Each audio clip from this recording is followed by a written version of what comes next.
Pak Angkinait kirimkan saya perdebatan Pendeta Ezra Soro dengan Ahmad Kainama. Dan kita nonton itu kan beda kelas, saudara-saudara ya. Pak Ezra dari muda belajar Alkitab. Ya kalau om pengen tahu jangan deh sama Pendeta Ezra Soro deh. Itu kan babat tanah leluhur, itu rata tanah. Dari situ saya bisa kelihatan mana iman yang betul-betul orang beriman.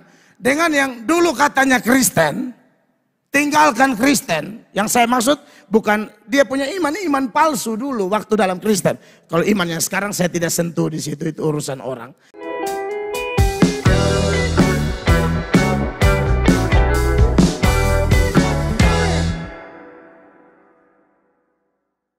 Baik, salam. Tuhan baik bagi saya dan saudara. Sampai saat ini kita masih dapat kesempatan untuk terus belajar firman. Dan firman Tuhan itu selalu menarik bagi kita. Karena firman Tuhan itu selalu relevan dengan konteks zaman di mana orang-orang percaya hidup. Ya, dari sejak Tuhan berfirman hanya melalui juru bicaranya atau berfirman langsung, maksudnya belum ada kitab suci, belum ada buku, belum ada Alkitab. Firman-firman itu tetap relevan, tetap nyambung. Begitu pula dengan masa di mana Tuhan pakai para penulis. Mereka menulis buku yang kita percaya sebagai firman Allah yang murni, yaitu dari Kejadian sampai Wahyu. Itu ditulis ribuan tahun yang lalu, tetapi sampai hari ini masih tetap nyambung. Ya, firman Tuhan itu hidup. Nah, saudara-saudara, kita sudah belajar ya.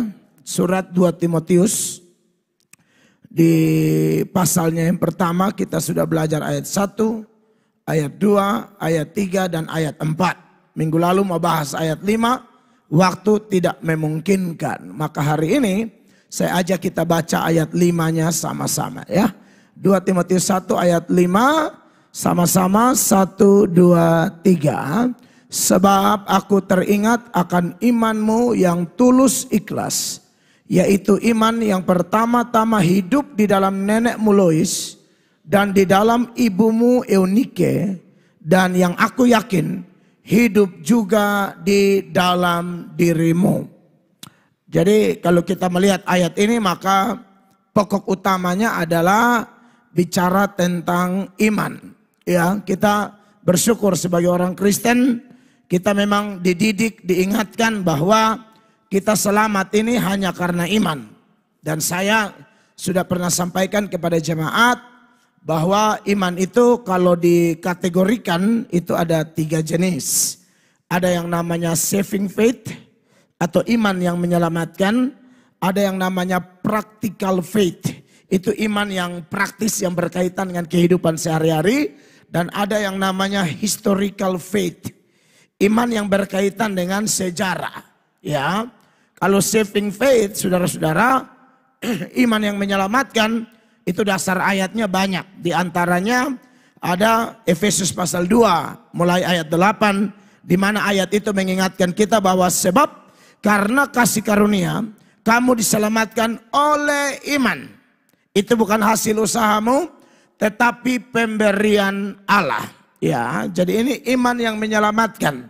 Di mana orang yang disebut orang beriman atau memiliki iman adalah orang yang tadinya belum beriman atau sudah beriman tapi cuma iman di otak dan di mulut saja. Dia tidak beriman sungguh-sungguh, maka itu kemudian dia menjadi beriman. Ya, jadi ada yang tidak beriman sebelumnya. Banyak cerita di Alkitab.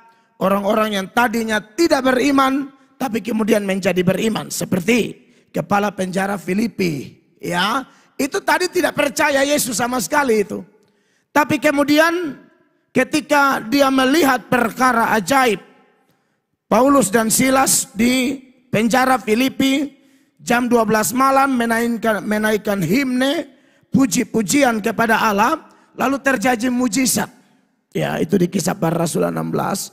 Terjadi mujizat, lalu penjara-penjara terbuka, belenggu-belenggu terlepas, tawanan-tawanan kocar-kacir.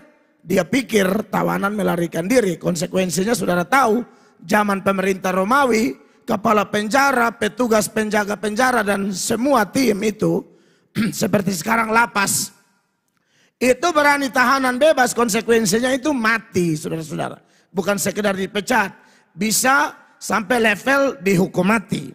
Tapi kemudian Paulus bilang, jangan takut karena dia mau bunuh diri. Lalu Paulus dengan tuntunan Roh menginjil, lalu singkat cerita dia bilang apa yang harus kami perbuat. Maka muncullah ayat yang terkenal di Kisah 16 mulai ayat 30, di mana dikatakan di sana, ia mengantar mereka keluar sambil berkata, Tuan, Tuan, apakah yang harus aku perbuat supaya aku selamat? Maka ayat 31, 1, 2, 3, jawab mereka, Paulus dan Silas, percayalah kepada Tuhan Yesus Kristus dan engkau akan selamat. Engkau dan seisi rumahmu. Maksudnya kau percaya pada Kristus kau selamat. Seisi rumahmu yang percaya pada Kristus juga selamat. Itu namanya saving faith, contohnya begitu. Tapi kalau bicara practical faith, ini iman berkaitan dengan keseharian kita. Sederhananya adalah ini iman yang misalnya kalau orang sakit dia percaya dia bisa sembuh. Dia punya pergumulan tertentu dalam ekonomi, dalam bisnis. Dia percaya dalam nama Yesus aku yakin.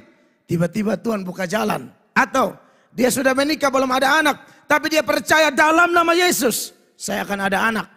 Ya. Dia mau ada anak tapi belum ada pasangan. Dia percaya dalam nama Yesus, ya kan? Tahun ini kayaknya tidak mungkin Tuhan, tahun depan. Supaya lebih banyak dari Januari ke Desember. Kali ini kan sudah agak tengah ya. Pokoknya itu dan terjawab. Dan biasanya kekasih Allah, iman seperti ini sangat ditentukan oleh keintiman kita dengan Tuhan. Masa jarang berdoa, berkau beriman apa? Jarang baca Alkitab bro, pokoknya jadi apa? Ini practical faith beda dengan saving faith tadi. Itu iman yang menyelamatkan. Kotor, najis, dosa berat, datang aku menerimamu, jadi ciptaan baru. Tapi kalau practical faith beda. Saudara saya punya pergumulan apa, itu intim dulu. Ada orang-orang memang doanya luar biasa, tetap Tuhan yang pegang kendali. Tapi saya sedang soroti sudut manusia ini. Ada yang satu hari, kayak pendeta Melato, mungkin 1 jam, 2 jam. Ada yang 5 jam doa Pak. 5 jam, beda. Saya yakin beda itu. Kalau mau dahsyat ditingkatkan. Karena itu sangat ditentukan oleh keintiman orang. Dengan Tuhan. Jam doanya dan lain-lain. Ya. Lalu historical faith itu berkaitan dengan kepercayaan kepada sejarah-sejarah di dalam kitab suci. Itu adalah ya dan amin. Tidak ada yang salah di sana ya. Walaupun kelompok-kelompok yang anti kebenaran baik di luar Kristen maupun dalam Kristen. Seperti kelompok liberalisme, liberal. Salah satu tokohnya Rudolf Bultmann. Itu orang-orang yang mengatakan banyak peristiwa di Alkitab tuh dongeng. Yesus memberi makan 5.000 orang dengan 5 roti 2 ikan omong kosong dan lain-lain. Kalau kita percaya itu laut Kolsum terbelah bagi 2, itu sejarah, itu benar-benar terjadi. Ya. Lalu kalau bicara tentang 5 roti 2 ikan, ada orang bernama Elia dan Henok betul-betul melawan hukum gravitasi. Mereka itu terangkat hidup-hidup. Itu sejarah nyata itu. Nah ini berkaitan dengan historical faith. Ya, jadi kita tak bisa hindari bahwa serangan kepada Kristen itu dulu, sekarang dan akan semakin meningkat, semakin tambah. Tapi jangan takut saudara-saudara bahwa kalau Allah yang mengaruniakan iman yang benar dalam diri kita. Amin. Entah itu mau saving faith, entah itu mau historical faith, entah itu mau practical faith. Allah itu juga Allah yang setia. Dia akan jaga kita, dia akan tolong kita, dia akan isi kita, dia akan cas kita.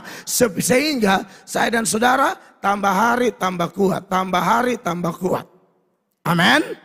Ya pasti kita balik-balik kembali kepada ajaran Alkitab. Kita tidak dididik, oh karena banyak doa jadi dia minta ini, dapat lalu dia mulai. Itu karena practical faith, saya tidak dididik begitu. Saya jelaskan perbedaannya, tapi saya pangkas jangan ada dorongan mau menyombongkan diri. Karena toh yang mau historical faith, maksud saya practical faith, sehebat apapun. Kalau Allah bilang tidak, ya tidak. Kita sudah tahu itu ya. Stefanus pasti punya practical faith luar biasa. Yohanes Pembaptis pasti punya practical faith luar biasa. Yakobus, anak Zebedeus, saudara Yohanes, juga pasti punya iman model begitu. Luar biasa. Karena tidak diragukan keintiman mereka dengan Allah. Tetapi di saat mereka butuh mujizat, Allah tidak kerjakan mujizat. Termaksud Paulus. Ya, di saat mereka butuh mujizat, ternyata Allah bilang tidak, cukup. Nah itu beda kasus ya, itu kembali kepada kedaulatan Allah. Tapi jangan juga itu mematahkan semangat kita untuk beriman secara praktikal ya, jangan. Tetap berdoa saja. Dasarnya kalau sudah dipimpin roh dan iman kita iman yang benar, kita tidak akan kecewa dengan Tuhan.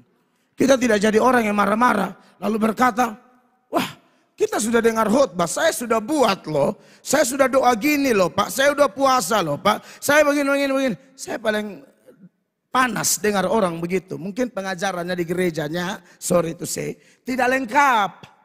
Hanya sampai dimotivasi orangnya, tidak kasih tahu bahwa ada kedaulatan Allah. Kita diajar lengkap. Dan semua bisa dibuktikan. Nah, omong-omong tentang iman, ya tentu masih ada lagi banyak hal tentang iman yang bisa kita soroti dari berbagai teks. Tapi kita fokus kepada pembacaan kita dalam 2 Timotius 1 ayat 5 di mana Rasul Paulus bilang sama Timotius, sebab aku teringat akan imanmu yang tulus ikhlas. Wow, ini ada istilah baru nih. Imannya disebut iman yang tulus ikhlas. Kalau Paulus mengatakan iman yang tulus ikhlas, kalau Bapak Ibu baca seluruh surat 1 Timotius dan juga 2 Timotius, pokoknya kedua surat ini yang dialamatkan kepada anak rohaninya, di sana Paulus mengalami banyak problem yang luar biasa. Tetapi bagi dia, si Timotius ini, kalau istilah pendeta-pendeta sekarang, hamba-hamba Tuhan sekarang, ini anak rohani ini satu frekuensi dengan bapak rohaninya. Hamba Tuhan lain bilang, kami satu DNA secara rohani. Jadi mereka tuh model sama. Karena bukan hanya Timotius yang memiliki iman yang tulus dan ikhlas. Tetapi Paulus pun punya iman jenis ini. Makanya kalau kita lihat di surat sebelumnya, dalam 1 Timotius 1 ayat 15. Rasul Paulus bilang begini waktu dia nasihat Timotius. Perkataan ini benar. Tunggu. Saya 2 Timotius 1 ayat 15 maksud saya.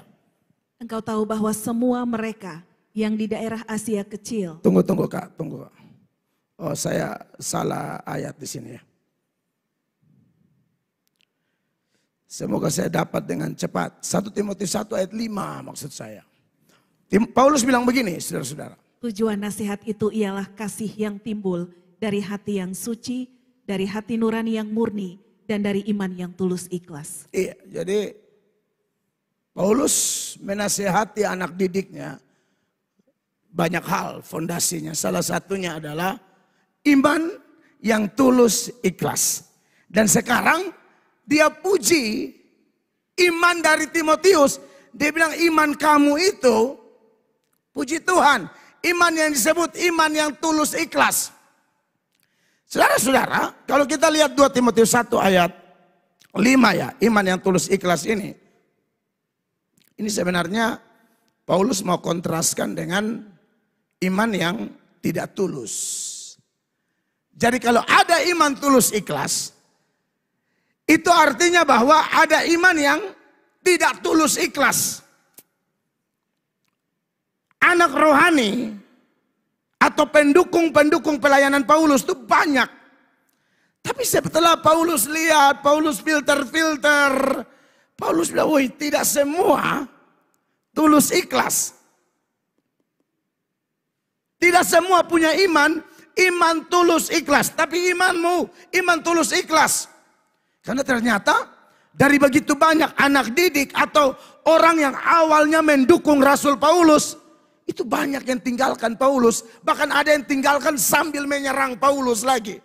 Makanya Paulus dan Timotius, lu beda. Imanmu ini iman tulus ikhlas. Kalau kita bandingkan dengan beberapa data lain ya, seperti yang tadi sempat ditunjukkan dalam 2 Timotius pasal 1 itu. Kita maju sedikit di ayatnya yang ke-15. Rasul Paulus bilang begini di sini. Engkau tahu bahwa semua mereka yang di daerah Asia kecil berpaling daripadaku. Tadinya dukung aku. Tadinya bergandeng tangan. Tadinya satu tim. Tadinya kita udah komit mau jalan bareng nih. Mau garap ini pelayanan sama-sama. Tapi kamu tahu, kata Paulus. Ya, ini entah berapa banyak nih. Semua mereka yang di daerah Asia kecil berpaling daripadaku. Termaksud kelihatannya ini nama-nama yang terkenal. Yaitu Figelus dan Hermogenes. Makanya iman tulus ikhlas kontras dengan iman yang model begini. Tidak tulus. Tidak tulus, tidak ikhlas dalam beriman. Tidak mampu menyelesaikan pertandingan iman dengan baik. Tidak mampu menyelesaikan pertandingan iman sampai finish. Padahal sejumlah data mengingatkan kita semua bahwa kita ini ada dalam perlombaan iman. Tuhan mau kita sampai finish. Tapi tim pelayanan Paulus ada juga yang meninggalkan. Ya, makanya saya kalau belajar data-data kayak begini. Dan melihat bukan saja Rasul Paulus ya. Tetapi dari zaman nabi-nabi.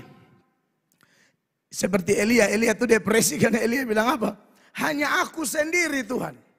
Yang lain sudah sembah Baal semua. Hanya aku sendiri. Tapi kemudian Tuhan hibur Elia dan berkata tidak. Saya ada tinggalkan 7.000. 7.000 waktu itu dibanding dengan satu Israel. Pasti kecil. Tapi kamu jangan berkecil hati. Bahwa tidak semua orang itu imannya palsu. Ada juga yang tulus ikhlas. Selain nama-nama ini, saudara-saudara yang diberkati oleh Tuhan Yesus. Ada orang-orang lain lagi yang Paulus sebut dalam suratnya kepada Timotius. Kalau kita bandingkan dengan 2 Timotius pasal 4 ya. Di ayat 9 dahulu, minggu lalu sempat saya kutip ayat ini di mana Paulus serukan, karena kamu yang paling imannya paling tulus ikhlas, tolong dulu saya rindu kamu. Saya tidak bisa pelayanan dengan orang tidak tulus. Kalau ada satu orang tulus ikhlas itu lebih dari cukup. Mau 100-200 orang tidak tulus ngapain? Kata Paulus. Jadi berusahalah supaya segera datang padaku. Tapi memang bukan cuma Timotius orang yang beriman tulus ikhlas. Ada juga orang-orang lain, saudara-saudara. Tetapi bagaimanapun sebagai hamba Tuhan, manusia biasa, kalau ada orang dukung pelayanan lalu tinggalkan dia tuh, saya yakin dia kecewa. Pasti.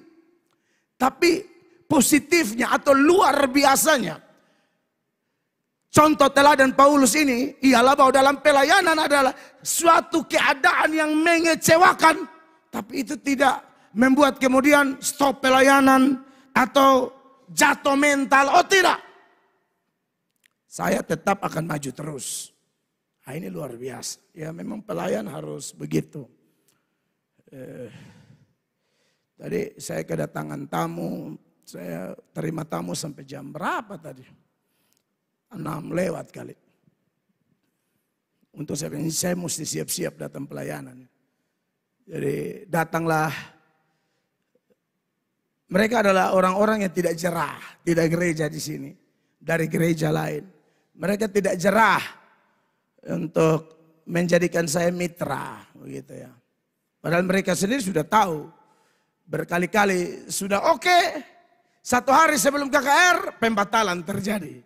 Satu hari sebelum khotbah, pembatalan terjadi. Sampai yang tadi itu baru curhat. Waktu itu tuh kakak, waktu batal itu tuh kami menangis setengah mati. Tapi kami yakin kali jadi. Saya kalau saya ini puji Tuhan sudah biasa. Jadi enak, Tuhan sudah latih saya ya. Satu hari langsung cancel, bilang menurut begini segala macam.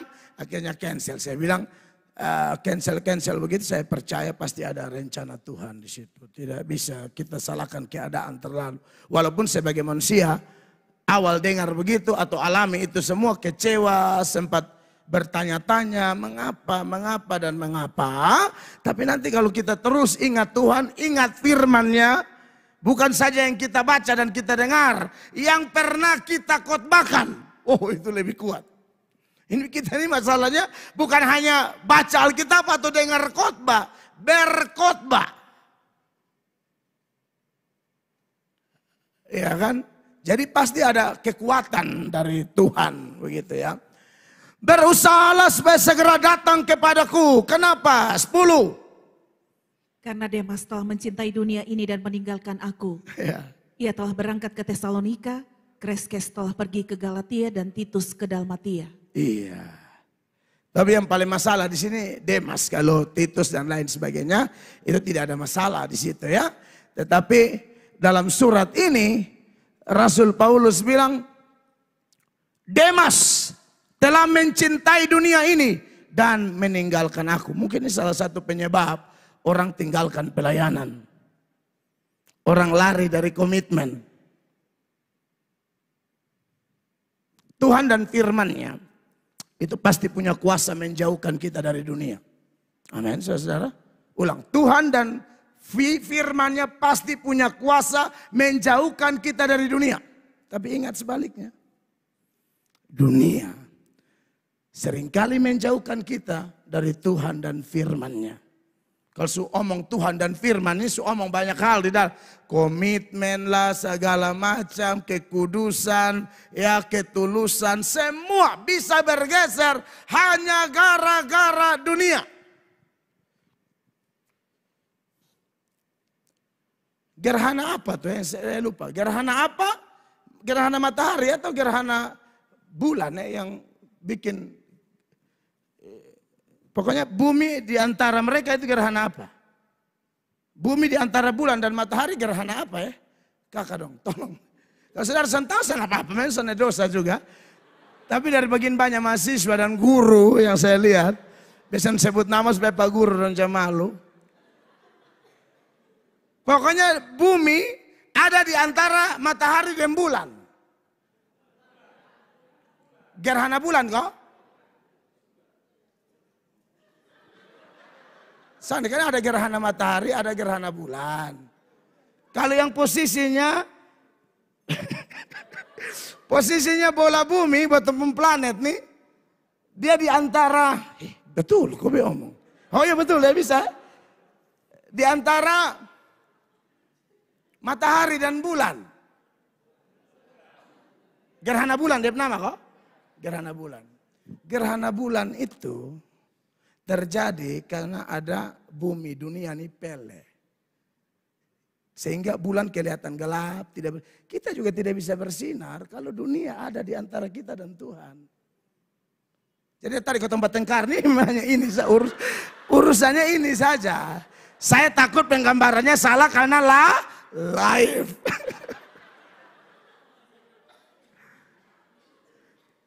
Jadi yang membuat kita tidak maksimal cahaya dunia. Dunia saudara-saudaraku. Makanya ini ayat bilang karena Demas telah mencintai dunia ini dan meninggalkan aku. Tentu di situ cuma ilustrasi dunianya adalah planet. Tapi konteks ini saya sudah ajarkan ulang-ulang. Ini adalah dunia dalam artian sistem. Yang dikuasai oleh si jahat. Sehingga kalau kita dikuasai, dijajah, dipengaruhi oleh dunia jenis ini, kita pun akan gelap. Kita tidak akan maksimal dalam bercahaya. Baik sebagai suami, baik sebagai istri, tidak maksimal. Sebagai kakak, sebagai adik, sebagai saudara, orang tua, bahkan sebagai pendeta, kita tidak akan maksimal untuk bercahaya. Bahkan secara tegas, Yakobus bilang begini, persahabatan dengan dunia itu permusuhan dengan Allah. Yakobus 4. Ayat 4, sama-sama baca, 1, 2, 3. Hai kamu orang-orang yang tidak setia. Tidakkah kamu tahu bahwa persahabatan dengan dunia adalah permusuhan dengan Allah. Jadi barang siapa hendak menjadi sahabat dunia ini, ia menjadikan dirinya musuh Allah. Kenapa Demas meninggalkan pelayanan? Kenapa Demas meninggalkan Paulus? Sampai Paulus berteriak kepada Timotius, panggil dalam tulisannya, cepat datang dulu. Tim kita ada yang duniawi nih. Repot urusannya kalau pelayanan sama orang dunia. Kita punya cahaya tidak maksimal.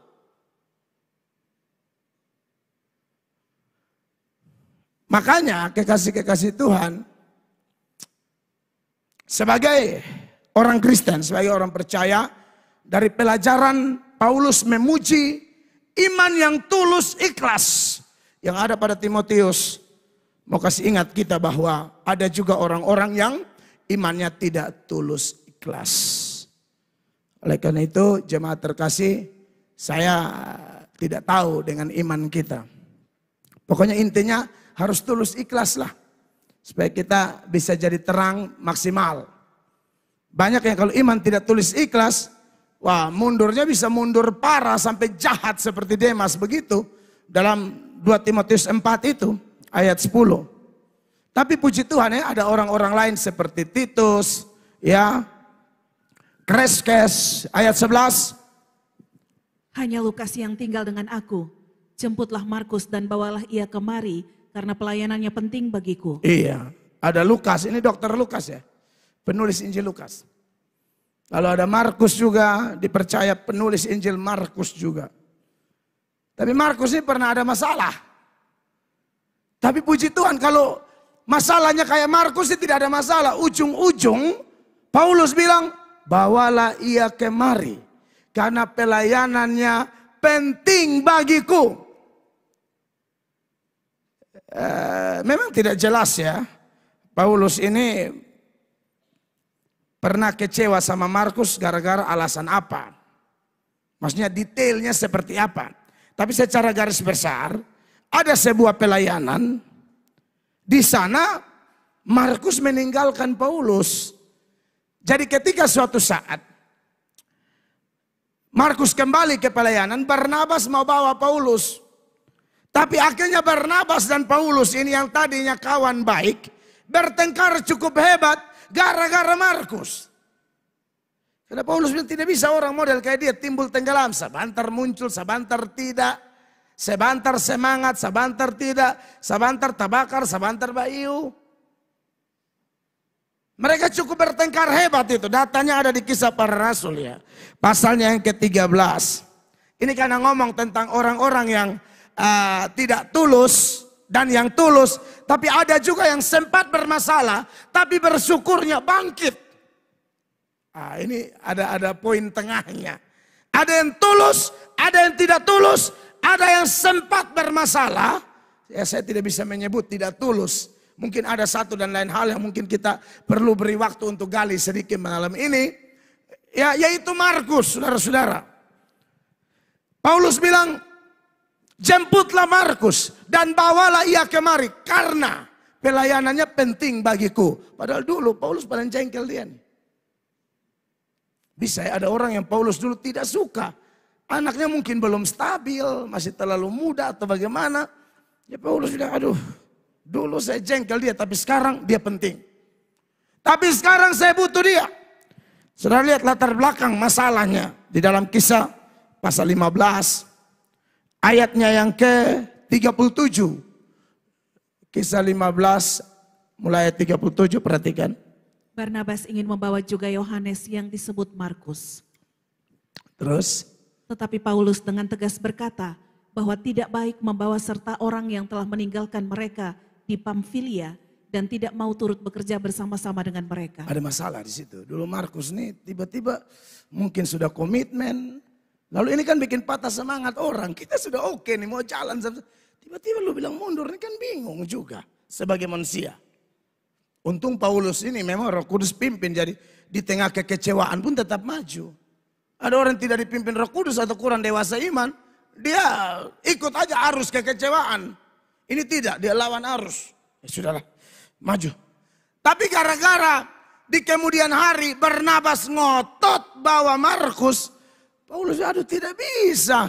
Ya, dengan tegas berkata bahwa tidak baik membawa serta orang yang telah meninggalkan mereka di Pamfilia dan tidak mau turut bekerja bersama-sama dengan mereka. Ini terjadi masalah di sini. 39. Hal itu menimbulkan perselisihan yang tajam sehingga mereka berpisah dan Barnabas membawa Markus juga sertanya berlayar ke Siprus. Lalu kita tahu nanti Paulus bawa Silas. Jadi ada konflik di sana. Nah memang saudara-saudara,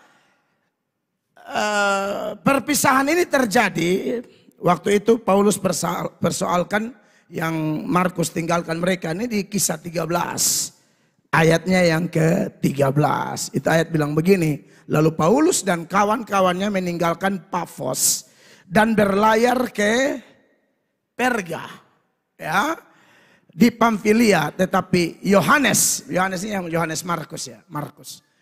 Tetapi Yohanes meninggalkan mereka lalu kembali ke Yerusalem. Sebabnya tidak pasti apa ini. Tapi ada satu tafsiran yang bagi saya menarik. Jadi begini kekasih Tuhan.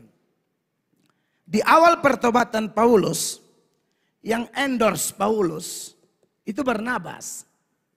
Jadi Barnabas ini lebih senior. Senior banget. Bahkan yang pergi supaya luruskan pandangan-pandangan miring tentang Paulus. Baik di Yerusalem, baik di Antioquia. Ini Barnabas. Jadi Barnabas yang promosi dia. Barnabas yang saya bilang endorse si Paulus ini. Jadi betul-betul Barnabas adalah senior dan Paulus adalah junior. Contoh, waktu di Yerusalem dalam Kisah Para Rasul pasal 9 ayat 26. Di sana dikatakan demikian, perhatikan.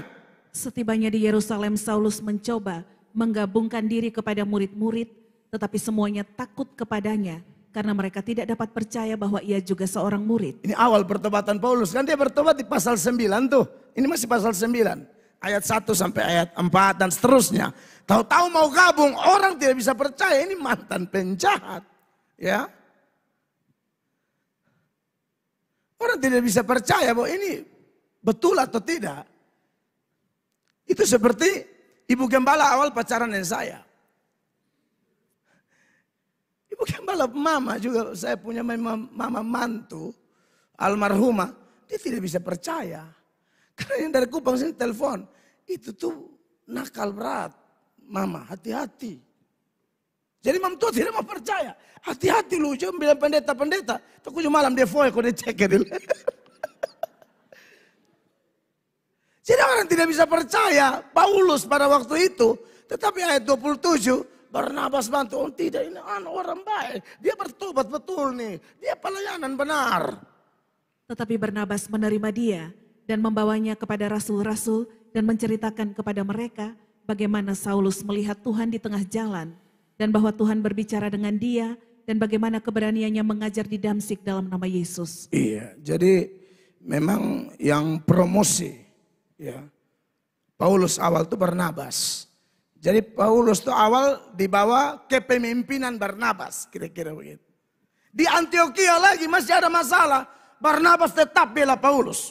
Kita maju sebagai data bagaimana pembelaan Barnabas kepada Paulus di Kisah 11 ayat 22. Perhatikan Bapak Ibu. Maka sampailah kabar tentang mereka itu kepada jemaat di Yerusalem. Lalu jemaat itu mengutus Barnabas ke Antioquia. Terus? Setelah Barnabas datang dan melihat kasih karunia Allah, bersukacitalah ia Ia menasihati mereka supaya mereka semua tetap setia kepada Tuhan. Terus 24. Karena Barnabas adalah orang baik, penuh dengan Roh Kudus dan iman. Sejumlah orang dibawa kepada Tuhan. 25 jemaat baca 1, 2, 3. Lalu pergilah Barnabas ke Tarsus untuk mencari Saulus. Dan setelah bertemu dengan dia, ia membawanya ke Antiokhia. 26 sama-sama 23. Mereka tinggal bersama-sama dengan jemaat di situ. Itu 1 tahun lamanya sambil mengajar banyak orang. Di Antiokhia lah murid-murid itu pertama kalinya disebut Kristen. Jadi memang yang perkenalkan Paulus kepada umum itu Barnabas. Makanya kalau saudara baca terus dalam Kisah Para Rasul, selalu Barnabas disebut lebih dahulu daripada Paulus. Karena memang istilahnya Barnabas orang pertama, Paulus orang kedua, pendukungnya Barnabas. Itu awal. Seiring berjalan waktu terbalik saudara. Dari sini mungkin ada sedikit sinyal. Kenapa kemudian Markus Bayu? Saya ikuti baik-baik ya supaya saya kasih benang merahnya.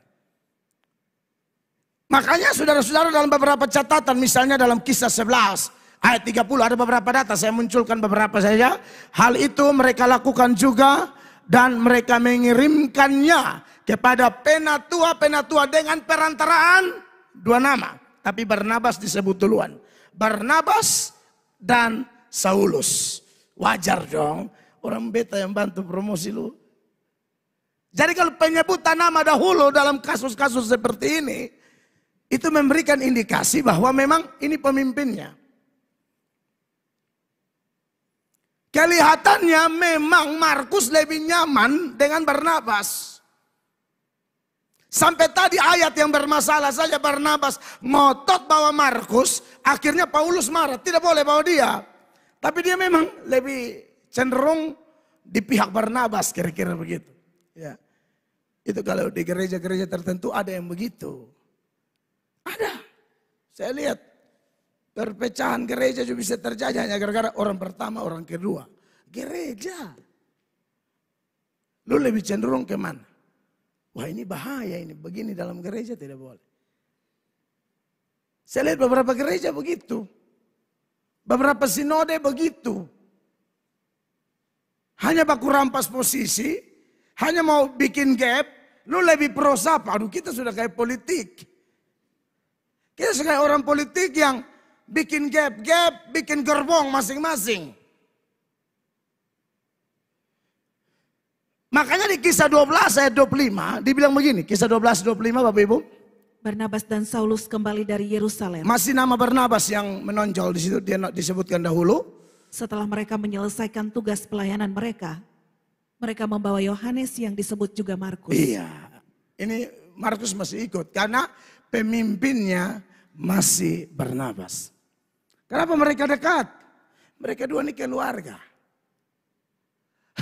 Barnabas dan Markus nih sepupu kandung. Dalam surat Kolose pasal 4 ayat 10 ya. Salam kepada kamu dari Aristarkus, temanku sepenjara, dan dari Markus, kemenakan Barnabas. Tentang dia kamu telah menerima pesan, terimalah dia apabila dia datang kepadamu. Markus kemenakan Barnabas. Kemenakan itu terjemahan salah. Yang betul tuh dari King James dia pakai istilah Mark the cousins of Barnabas. Sepupu. Kalau saudaraku masih jadi pemimpin, aku mau pelayanan. Ini masalah di sini. Tapi menurut saya puji Tuhannya Markus bangkit. Tetapi problema kayak begini kan juga masalah ya gereja ya. Karena kita sedang bicara tentang iman yang tulus ikhlas. Iman yang tulus ikhlas ini tidak tergantung mau itu satu darah ke keluarga ke atau bukan. Oh, bukan itu masalahnya. Imanku tulus ikhlas bukan kepada pemimpin yang kelihatan.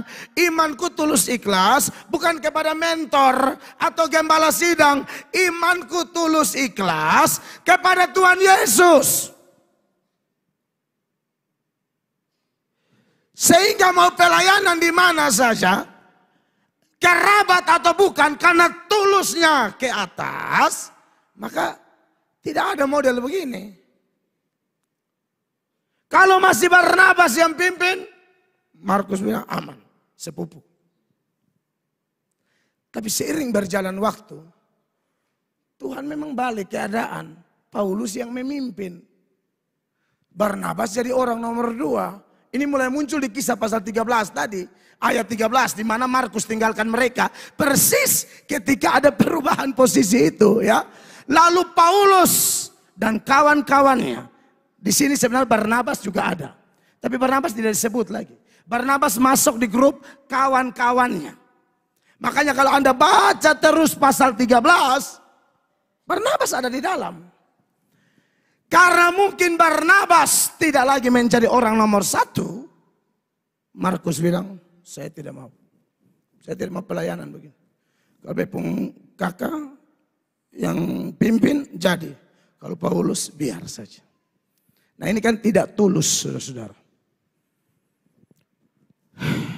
Jadi maksud saya begini. Kalau iman tulus ikhlas kita pelayanan di sini nih. Bukan karena hubungan darah ya. Kita pelayanan di sini karena darah Yesus Kristus telah bayar kita semua. Itu yang bikin kita punya iman tulus ikhlas. Kalau tidak bisa saudara-saudara. Tidak bisa kita punya pelayanan langgeng. Terima kasih ya, kebanyakan pelayan di sini tidak ada. Fam atok saya hampir tidak ada. Itu yang bikin saya senang setengah mati. Di sini ini memang tulus ikhlas paling banyak. Tidak ada. Dan itu luar biasa. Jujur saya ketemu problem-problem kayak begini dan saya kasihan sekali. Kalau melayani seperti teman saya dan saya sangat bersyukur Tuhan izinkan memimpin gereja ini. Di mana kebanyakan kita bukan ada hubungan darah. Tapi luar biasa. Bahkan saudara-saudara sudah dididik bahwa semua hamba Tuhan itu hamba Tuhan. Hormatnya sama. Hormat yang saudara beri kepada saya. Hormat yang sama beri kepada pendeta-pendeta lain. Itu saya suruh dalam nama Yesus. Tulus. Kami di Jakarta kemarin kami nonton hamba-hamba Tuhan bertiga khotbah. Waduh, menyala. Dahsyat. Jemaat berapa banyak WA kami. Bapak ibadah 1, 2, 3. Aduh kami diberkati sekali. Kami diberkati, kami diberkati, kami diberkati. Sebenarnya kami juga diberkati karena kami juga nonton.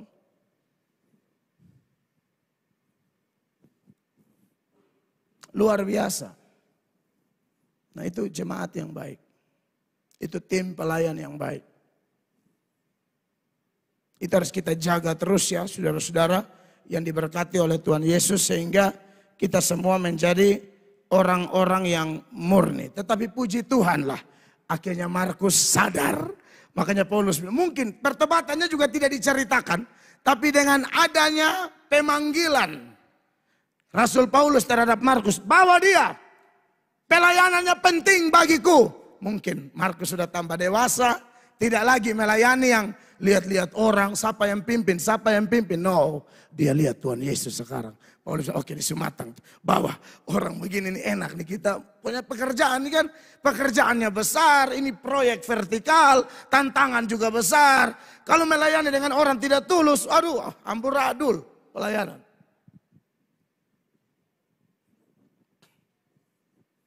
Dan saya kalau lihat orang-orang yang tidak tulus hari-hari ini dan bahkan saking tidak tulus cinta dunia dan lain sebagainya. Entah apa yang menjadi penyebab akhirnya mereka tinggalkan Kristus. Tuhan Yesus dalam beberapa ayat kita sudah belajar ulang-ulang. Orang-orang tinggalkan Yesus dan Tuhan Yesus bilang, saya sudah tahu dari awal siapa yang asli, siapa yang tidak. Siapa orang percaya dan mana yang bukan. Dari awal sudah tahu. Dalam Yohanes 6 itu ya. Ayat 64 jemaat. 1, 2, 3. Tetapi di antaramu ada yang tidak percaya. Sebab Yesus tahu dari semula siapa yang tidak percaya dan siapa yang menyerahkan dia. Nah ini Tuhan Yesus masalahnya. Kalau kami tidak tahu. Makanya saya rapat dengan security. Security kita rapat. Berlima. Karena security kita 4 ya. Jadi di situ saya tidak bicara banyak. Saya bilang, silakan saya mau dengar. Wah, mulai mereka mainkan. Enak sekali. Ada yang tidak omong kita tanya, dia bilang ikut saja. Wah ini sebenarnya mencurigakan ya.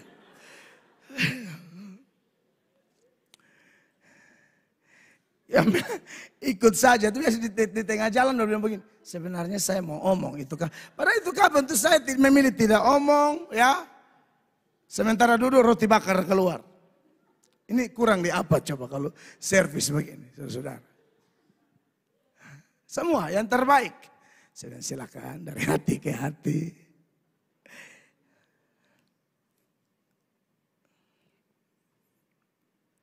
Jadi enak begitu. Dan saya bilang intinya mereka kasih omong. Saya bilang kakak dong nih security beda. Ini gereja oh. Di bank satu jemaat lah. Pegang ada yang bisa kami bantu. Jangan tengah. Wah. Ini apa? Security diskotik aja. Enggak gitu-gitu tuh. Sebentar lalu yang kayak. Beta kan pernah masa diskotik dulu. Bahkan yang sambut beta, kayak ucok baba, 4 orang. Kayak ucok baba, minta maaf ya, kayak ucok baba dan tuh, 4 orang. Geser tuh gue injak satu-satu. Untung beta KB hampir injak di kepala. Ada orang di bawah. Selamat datang, iya tapi. Di Surabaya. Waktu itu kami sudah jadi pendeta, tapi dijebak orang. Tapi saya mau bongkar. Benar Pak, dijebak. Dan ini tanpa kumpul para singer. Nah ketong ini kan dari Kupang sini. Tengah di sana. Bilang ini ada acara para singer. Jadi kota masuk. Beta dia ada beberapa, ada satu kawan pendeta. Dia ada satu jemaat biasa. Jadi kota masuk, wih tanpa singer. Itu kok ini ampa di muka nih. Itu bilang, suruh geser. Banyak takut ketemu buru-buru kayak mau pitolet atau apa. Baru duduk saudara, perempuan mungkin ada 16 orang. Datang berdiri kota muka nih, berdiri selama dong kayak ganti-ganti gaya begitu. Di beta pun muka, pendeta loh. Waktu itu beda mama gembala, masih pacaran loh ya. Ini kasus waktu ini. Pesan aja bilang, yang baru. Besan mungkin lah, belum bilang tanpa singa di sana kempi lah ya. Pasti ini berapa belas tahun lalu. Waktu nikah mau 15 tahun, 16 tahun. Makanya be belum mau cerita waktu itu kan. Ini masih panas, belum jelas. Aku minta putus waktu Jumat. Masalah betul. Masalah kau son tahun lah. Ada 16 orang kok. Di batong pemukan. Paling satu yang begini. Sudah kakak rumah ame. Sungguh mati. Bahkan katun cuma 3 dia bilang, 1 orang 2 aja boleh. Lu kira-kira ini ikan tembang. Bagi dari bimbe 1, ame 2. Ame 2 masih banyak di kulkas. Kan ngeri. Aduh, beta bilang, wah ini berat model begini. Jadi dengan teman-teman security beta kasih pembanding aja. Di gereja Muslibi ini ya. Jangan begini, oi. Jangan begitu, jangan. Ada beberapa yang kurang senyum, sampai beta kasih ajar. Nah, ya, kasih senyum biasa. Beta ajar. Dan sebikin mah tetap belum masuk juga ya. Dia bilang nanti latihan terus nanti bisa. Aduh Tuhan baik ya. Yesus bilang tetapi di antaramu ada yang tidak percaya sebab Yesus tahu dari semula siapa yang tidak percaya dan siapa yang akan menyerahkan dia. Saya Pak Angkinait kirimkan saya perdebatan pendeta Isra Soro dengan Ahmad Kainama. Dan kita nonton itu kan beda kelas saudara-saudara ya. Pak Isra dari muda belajar Alkitab. Ya kalau om pengen tahu lu jangan deh sama pendeta Isra Soro deh. Itu kan babat tanah leluhur itu rata tanah. Dari situ saya bisa kelihatan mana iman yang betul-betul orang beriman dengan yang dulu katanya Kristen Tinggalkan Kristen. Yang saya maksud bukan dia punya iman palsu dulu waktu dalam Kristen. Kalau iman yang sekarang saya tidak sentuh di situ, itu urusan orang. Tapi waktu dia jadi Kristen, saudara Agustinus Kainama yang sekarang orang bilang bangke ini. Ustadz Ahmad Kainama bangke kan. Panggilnya bangke. Iya bangke ini. Penekanannya tetap ya, mesti ada I di belakang ya. Jadi bangke ini.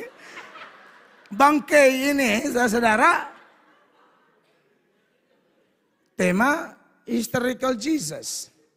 Dia bahas aspek penafsiran. Alkitab memang ada aspek sejarah.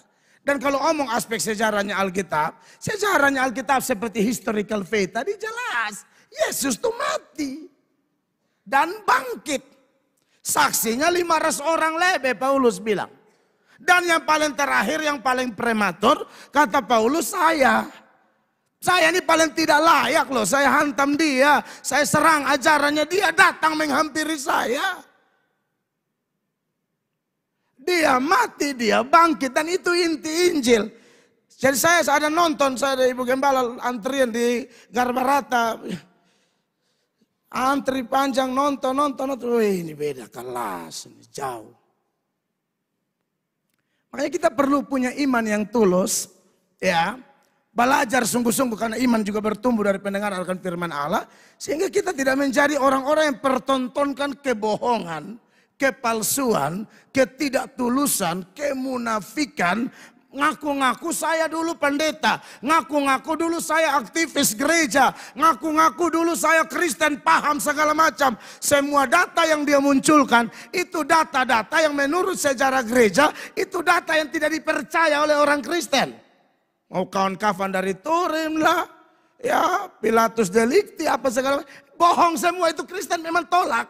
Injil Barnabas mau Injil-Injil lain selain 66 kitab yang Protestan pegang, kami tolak semua. Jadi kalau mau gugurkan iman kita, jangan pakai di luar itu yang kami sendiri akui palsu. Makanya saudara Muhammad Rusli Monoarfa datang di sini dan beliau bersaksi, dulu saya juga serang Kristen, Injil palsu bla bla bla bla. Tapi saya sendiri tidak tahu kapan dipalsukan, siapa yang memalsukan, tidak tahu. Ujung-ujung saya pakai Injil Barnabas yang notabene bagi Kristen itu Injil-Injil palsu semua. Yang asli itu yang ini. Matius, Markus, Lukas, Yohanes atau secara keseluruhan 39 di PL, 27 di PB. Lalu ada yang menarik lagi. Saya nonton itu, saya bilang, ini barat. Puji Tuhan, saya bersyukur ya. Tuhan tolong Pak Estra. Karena pasti Pak Estra berdebat bukan untuk Ahmad Kainama, bukan. Untuk banyak orang Kristen, supaya tambah kuat. Orang Kristen yang kira-kira goncang dengan kebohongan mantan-mantan Kristen yang cari sumber-sumber yang Kristen sudah buang itu sumber-sumber. Mereka pakai ini sampah-sampah untuk serang Kristen yang gak bakalan tembus. Tidak mampu runtuhkan Kristen. Lagi nonton sampai di Tampau Dudu, buset dah. Ada pendeta yang di Manobe di situ. Satu kursi. Kita dua lanjut bahas ini debat. Ada yang menarik dari pendeta yang di Manobe. Dia bilang, kakak saya pernah dapat tema begitu. Di salah satu kota di luar NTT. Tapi saya pikir-pikir memang repot juga. Kita bicara dengan orang yang tidak percaya Yesus. Orang-orang yang hanya mau cari-cari kesalahan Kristen. Itu repot. Sampai suatu kali saya harus bicara dan saya bilang, masalahnya kalau saudara mau kita nyambung, sudah tidak nyambung dari awal. Saya percaya Yesus mati, bangkit dan naik ke surga. Kamu tidak percaya. Saya percaya Yesus Tuhan jadi manusia. Kamu bilang dia manusia jadi Tuhan. Jadi saya akan buang-buang energi. Dan saya coba meramu di pikiran saya kedua teman saya ini. Dua-dua keren. Yang satu lihat dari sisi, memang ada saat di mana kita tidak perlu buang mutiara di babi. Sudah nangkap ya? Karena waktu orang-orang ini kemudian mundur di ayat 66 dikatakan demikian, ini sebagai pembanding. Mulai dari waktu itu banyak murid-muridnya mengundurkan diri dan tidak lagi mengikut dia. Lalu ayat 67 Yesus tanya yang masih sisa, Urusan mau pergi juga. Artinya Yesus tidak repot. Yang palsu-palsu begini, ini saya tidak akan panggil kembali. Makanya Paulus bilang, lu yang datang dari Timotius, kalau Demas saya tidak harap lagi. Saya butuh yang tulus, ikhlas. Yesus bilang apa? Maka kata Yesus kepada ke-12 muridnya, apakah kamu tidak mau pergi juga? Tapi puji Tuhan, orang-orang ini biar pernah gagal. Contohnya Petrus. Petrus pernah jatuh. Pernah jatuh tidak langsung membuktikan bahwa dia palsu. Orang yang tulus ikhlas juga bisa pernah jatuh seperti Petrus atau Markus. Tapi kalau mereka bangkit luar biasa. Petrus bilang apa? 68. Jawab Simon Petrus kepadanya, Tuhan, kepada siapakah kami akan pergi? Perkataanmu adalah perkataan hidup yang kekal. Keren.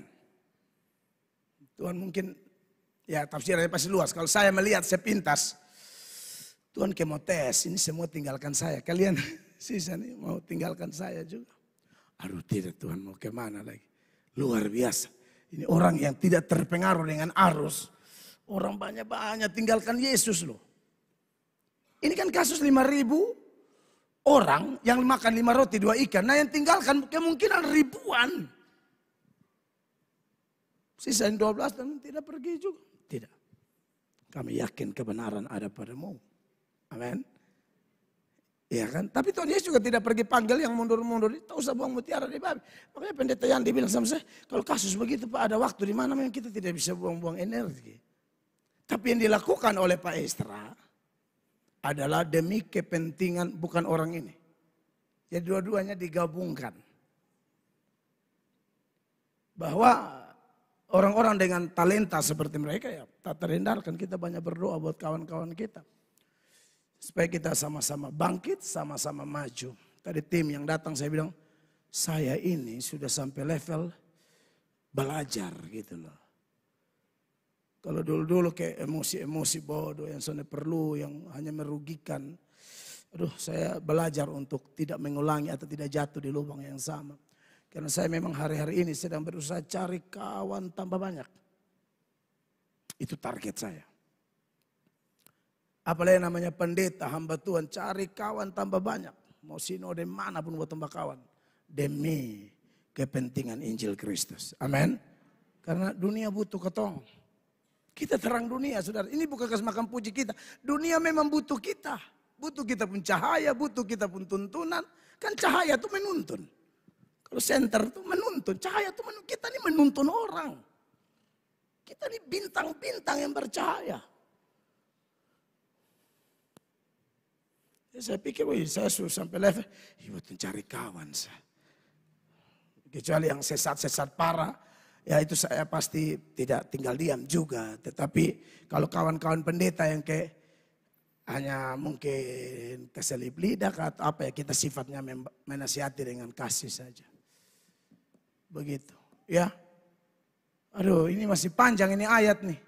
Tapi saya harus berhenti di sini, saudara-saudara. Saya pikir cukup sudah, kita maju sama-sama, amin. Terus saling membangun gereja Tuhan di tempat ini, kita melihat gereja lain sebagai keluarga. Kita berharap kita bisa menjadi alat Tuhan untuk menolong. Ya ini pasti ada orang yang seperti Demas juga nanti ya. Saya belum tunjukkan semua tadi. Alexander segala macam yang jahat banget sama Paulus. Tapi Paulus bilang ya tetap saya akan maju. Dan tadi Barnabas luar biasa ya. Orang pertama, kemudian jadi orang kedua, nggak ada masalah. Barnabas tetap pelayanan. Saya lupa ngomong itu tadi. Keren. Ingat semua kawan-kawan pelayan di sini. Tidak ada bilang, semua kita layani baik-baik. Semua tulus kepada Kristus. Ya, hanya itu yang bisa saya sampaikan. Sampai jumpa di lanjutan seri ini. Beri tepuk tangan yang meriah bagi Tuhan Yesus. Saya selesai, mari kita berdiri bersama-sama, saudara-saudara.